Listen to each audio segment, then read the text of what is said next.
राजा विक्रम सिंह एक गर्वित और शक्तिशाली राजा थे और उनकी सुंदर बेटी का नाम प्रियंका था।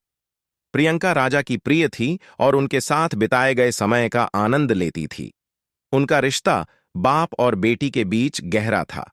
एक दिन राजा ने अपनी बेटी से बड़ी बात की। प्रियंका, उन्होंने कहा, हमारे सम्राट भविष्य में एक युद्ध की तरफ बढ़ रहे हैं और मैं चिंतित हूं कि यह हमारे राज्य के लिए खतरनाक हो सकता है। मैं चाहता हूं कि तुम सुरक्षित रहो, इसलिए मैं तुम्हें एक असाधारण गुप्त स्थान पर ले जाना चाहता हूं जो तुम्हारे लिए सुरक्षित होगा। प्रियंका बाप की चिंता समझती थी और उसने उसके निर्णय का सम्मान किया। राजा ने एक सुंदर बगीचे के बीच एक छोटे से महल का निर्माण किया जिसमें प्रियंका रहने लाई गई। महल के आसपास गहरा जंगल था जो उसे और भी खास बनाता था।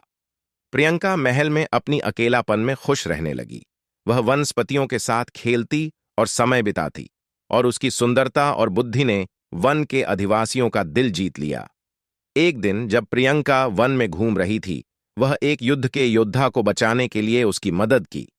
उसके वीरता और साहस ने उसकी मदद कर दी और उसके दिल में एक नया सच्चा मित्र पैदा हुआ। वक्त बीतता गया और एक दिन युद्ध के बाद राजा विक्रम सिंह अपनी जीत के साथ वन में पहुंचे। वह देखा कि प्रियंका के पास एक योद्धा है और वन में कुछ बदल गया है। राजा के आश्चर्य की नोटिस करते हुए प्रियंका उसके पास गई और उसे अपनी कहानी सुनाई।